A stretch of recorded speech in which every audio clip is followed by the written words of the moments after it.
മേഘ 8 വർഷം മുമ്പുള്ള ഒരു ബുധനാഴ്ച ദിവസം അന്ന് അവൻ ഒരു കോളേജിൻ്റെ കലാലയത്തിൻ്റെ മതിൽ എഴുതി വർഗീയത തുലയട്ടെ.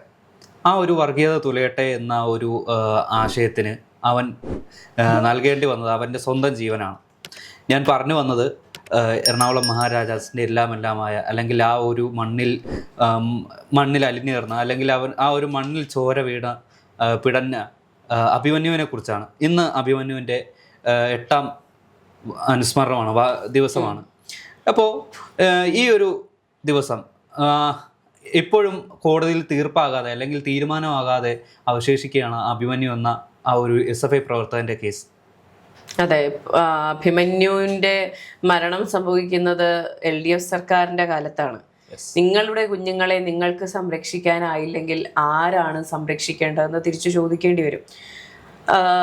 എന്തിനാ ഈ വർഗീയത തുലയട്ടെ എന്ന അഭിമന്യു ഈ ചുവരിൽ എഴുതിയത്? അഭിമന്യുവിന് വീട്ടിലേക്ക് കൊണ്ടുപോകാനായിരുന്നില്ല, പാർട്ടിക്ക് വേണ്ടിയിട്ടായിരുന്നു. ഫ്രഷേഴ്സിനെ സ്വീകരിക്കാനായിട്ട് നടത്തിയ പരിപാടികളുടെ ഭാഗമാണ് ഇതെന്ന് പറയുന്നത്. അപ്പോൾ പാർട്ടിക്ക് വേണ്ടി രക്തസാക്ഷിയായ, നിങ്ങൾ രക്തസാക്ഷി പട്ടം ചാർത്തിക്കൊടുത്ത രക്തസാക്ഷി എന്നുള്ള ബ്രാൻഡാക്കി ഉപയോഗിക്കുന്ന അഭിമന്യുവിന്റെ ഘാതകർക്ക് എന്ത് ശിക്ഷയാണ് നിങ്ങൾ വാങ്ങിക്കൊടുത്തതെന്ന് ചോദിക്കേണ്ടി വരും. ഈ കേസിന്റെ രേഖകൾ നഷ്ടപ്പെട്ട ഒരു കാലമുണ്ടായിരുന്നു. അത് വീണ്ടും റീക്രിയേറ്റ് ചെയ്ത് അത് വീണ്ടും ഉണ്ടാക്കിയെടുത്ത് വിചാരണ പൂർത്തിയാക്കേണ്ട ഘട്ടം വന്നു. 2018 പിണറായി വിജയൻ ഈ പറഞ്ഞ മുഖ്യമന്ത്രിയായിരുന്ന LDF സർക്കാർ അധികാരത്തിലുണ്ടായിരുന്ന കാലത്ത് സംഭവിച്ച ഈ ക്രൈം, ക്യാമ്പസ് ഫ്രണ്ട് എന്ന് പറയുന്ന പാർട്ടിയുടെ ഒരു നേതാവാണ് കുഞ്ഞിനെ കുത്തുന്നത്. അപ്പോ 2 വർഷമാണ് ആ പയ്യൻ ഒളിവിൽ പോയത്. 2 വർഷം നിങ്ങളുടെ പോലീസ് എന്ത് ചെയ്യുകയായിരുന്നു? അതിനുശേഷമുള്ള 6 വർഷം, ടോട്ടൽ 8 വർഷം എന്ത് ചെയ്യുകയായിരുന്നു എന്ന് ചോദിക്കേണ്ടി വരും. ഇനി UDF സർക്കാരിന്റെ കാലത്ത് ഈ അന്വേഷണം പുരോഗമിക്കുമ്പോൾ എന്തുകൊണ്ട് താമസിക്കുന്നു എന്ന് നിങ്ങൾ പ്രതിപക്ഷത്ത് നിന്ന് എഴുന്നേറ്റ് നിന്ന് ചോദിക്കുമെന്നുള്ള കാര്യവും ഉറപ്പാണ്. അപ്പോൾ അഭിമന്യുവിനെ പറ്റി പറയുമ്പോൾ എനിക്ക് ഓർമ്മ വരുന്നൊരു കാര്യമുണ്ട്. എൻ്റെ ഒരു ഫ്രണ്ട് ഉണ്ടായിരുന്നു. ആ കുട്ടി മഹാരാജാസ് കോളേജിലാണ് പഠിച്ചത്. ആ കുട്ടിക്ക് ഒരു വലിയ ബ്രേക്കപ്പ് ഉണ്ടാകുന്നു. ആ കുട്ടി എന്നും കോളേജിൽ പോയി കരയുന്ന ഒരു സാഹചര്യമാണ്. ഈ അഭിമന്യുവിന്റെ കാലത്താണ്. അപ്പൊ അവൾ എന്നും കോളേജിൽ പോയിരുന്ന് കരയും, ബസ്സിലിരുന്ന് കരയും, ഒഴിഞ്ഞ ക്ലാസ് മുറികളിൽ പോയിരുന്ന് കരയും. അങ്ങനെ ഒരു ദിവസം അവൾ കോളേജ് വരാന്തയിൽ ഇരുന്ന് കരയുമ്പോൾ അഭിമന്യു അവളുടെ അടുത്ത് ചെന്നിട്ട് എന്തിനാ ചേച്ചി കരയുന്നതെന്ന് ചോദിച്ചു.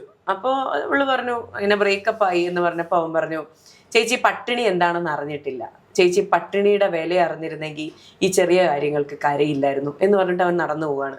അപ്പോൾ പട്ടിണിയുടെ വില എന്താണെന്ന് അറിഞ്ഞ ഒരു കുട്ടിയായിരുന്നു അവൻ.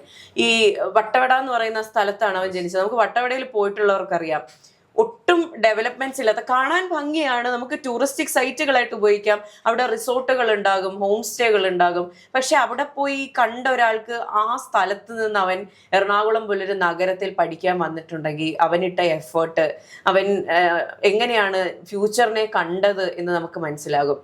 ആ ജീവനാണ് നഷ്ടപ്പെട്ടത്. അതിനുശേഷം ഈ പറഞ്ഞ അഭിമന്യുവിന് വീട് വെച്ചു കൊടുക്കാൻ ഫണ്ട് പിരിക്കുന്നു. എന്തൊക്കെ നാടകങ്ങളാണ് ഉണ്ടായത്, നമ്മൾ കണ്ടിട്ടുള്ളതാണ്. ഒരു ഇത്രയും ഫ്യൂച്ചറിന് വേണ്ടിയിട്ട് അവൻ പഠിക്കാൻ വന്നൊരു കുട്ടിയുടെ ജീവൻ കളഞ്ഞിട്ട് അവൻ മരിക്കാൻ ഇടയാക്കിയ ആൾക്കാരെ പറ്റി അവർക്ക് ശിക്ഷ മേടിച്ചു കൊടുക്കാൻ ശ്രമിച്ചിട്ടില്ല. അവന്റെ പേരിൽ പണം ഉണ്ടാക്കുകയും ചെയ്തിട്ടുണ്ട്. അതായത് ഞാനിത് ഒരിക്കലും കുറ്റപ്പെടുത്തി പറയുന്നതല്ല.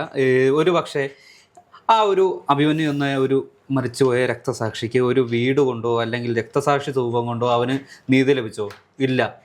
എന്നിട്ട് അവൻ്റെ ആ ഒരു കേസ്, അവൻ കൊല്ലപ്പെട്ട ആ ഒരു കേസ് ഇപ്പോഴും കോടതിയുടെ ആ ഏതോ ഒരു ഫയൽ മുറിയിൽ ഉമിത്തി പോലെ നീറി അല്ലെങ്കിൽ കെട്ടടങ്ങിയ ഒരവസ്ഥയാണ് എത്ര നാളും. അല്ലെങ്കിൽ ഈ ഒരു 2026 അല്ലെങ്കിൽ 26 മാർച്ച് വരെ ഈ ഒരു LDF സർക്കാർ ഉണ്ടായിരുന്നു. 10 വർഷം ഈ സർക്കാർ ഇവിടെ ഉണ്ടായിരുന്നു. ഈ ഒരു സർക്കാരിന് ഏറ്റവും പ്രായം കുറഞ്ഞ ഒരു രക്തസാക്ഷി ഉണ്ടായി. എന്നിട്ട് ആ ഒരു രക്തസാക്ഷിക്ക് വേണ്ടി നിങ്ങൾ ഒരു പ്രതിയെ പിടിക്കാൻ ശ്രമിച്ചോ? അല്ലെങ്കിൽ അവരെ പ്രതികളെ വെളിച്ചത്ത് കൊണ്ടുവരാൻ എന്ത് നിലപാട് ചെയ്തു, എന്ത് നടപടിയെടുത്തു എന്ന് ചോദിച്ചാൽ അവർക്ക് മൗനം മാത്രമായിരിക്കും ഉത്തരം. അതെ, ഇപ്പോ വോട്ടിന് വേണ്ടി SDPIയുമായിട്ട് കൈകോർക്കാൻ വരെ തയ്യാറായിരുന്ന ഒരു പാർട്ടിയാണത്. ഒരിക്കലും അവൻ ഈ പറഞ്ഞതുപോലെ അവൻ എന്ത് നീതിയാണ് ഇതിൽ നിന്ന് ലഭിച്ചിട്ടുള്ളത്? ഈ കേസിൽ ഒരു മെല്ലെപ്പോക്ക് ഉണ്ടായിട്ടുണ്ട്. ആ കുഞ്ഞിന്റെ ജീവൻ ഒരു വില കൊടുത്തിട്ടില്ല. ഈ പറഞ്ഞതുപോലെ അവന്റെ അമ്മ നാൻപറ്റ മകനെ എന്ന് പറഞ്ഞ് കരഞ്ഞപ്പോൾ അതിനെ വാട്സാപ്പ് സ്റ്റാറ്റസ് ആക്കാനും, ഈ വാക്ക് ഞാൻ പറയുമ്പോൾ അത് അഭിമന്യുവിനെ പറ്റി പറയുകയാണെന്ന് എല്ലാവർക്കും മനസ്സിലാകുന്നത് അവരതിനെ ബ്രാൻഡ് ചെയ്തത് കൊണ്ടാണ്. അത്രയേറെ ബ്രാൻഡ് ചെയ്യപ്പെട്ടിട്ടുണ്ട് ആ ഇമോഷണൽ മൊമെന്റിനെ. അതുപോലെ എല്ലാ കാര്യങ്ങളെയും ബ്രാൻഡ് ചെയ്തെടുത്തിട്ടുണ്ട്. പക്ഷേ എൻ്റെ ഒരു അഭിപ്രായത്തിൽ അഭിമന്യു എന്ന് പറയാൻ പോലും സഖാക്കൾക്ക് യോഗ്യതയില്ല.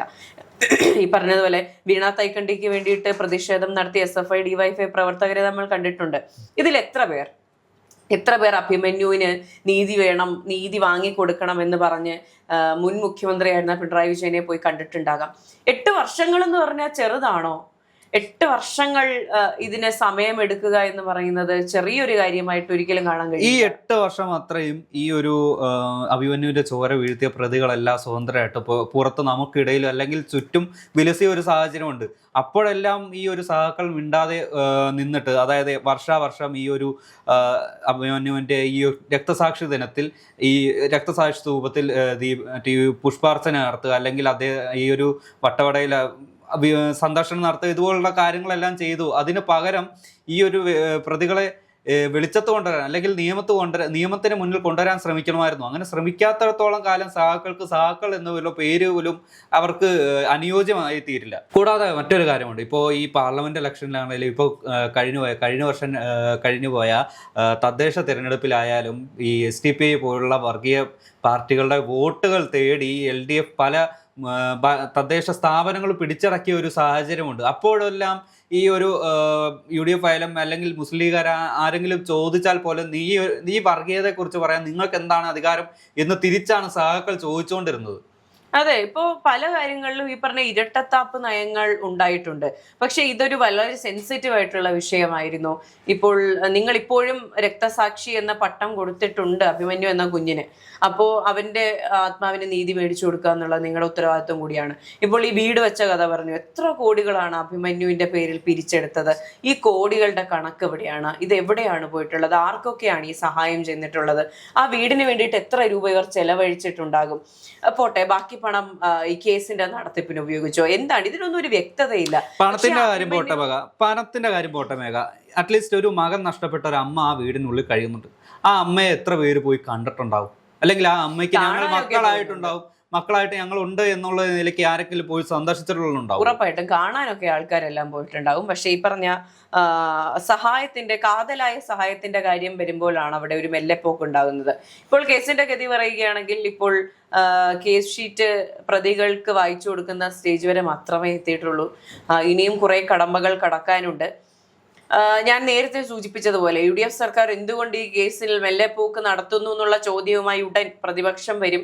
SFIയും DYFIയും അതുപോലുള്ള പാർട്ടികളും എല്ലാം വരും. മഹാരാജാസിലെ ഈ പറഞ്ഞ സഖാക്കളും വരുമായിരിക്കാം. പക്ഷേ തിരിഞ്ഞ് നിങ്ങൾ ചിന്തിക്കേണ്ടിയിരിക്കുന്നു, കഴിഞ്ഞ 8 വർഷങ്ങൾ നിങ്ങൾ എവിടെയായിരുന്നു? ഇതിനു വേണ്ടിയിട്ട് എത്ര പേർ ശബ്ദം ഉയർത്തിയിട്ടുണ്ടെന്ന്.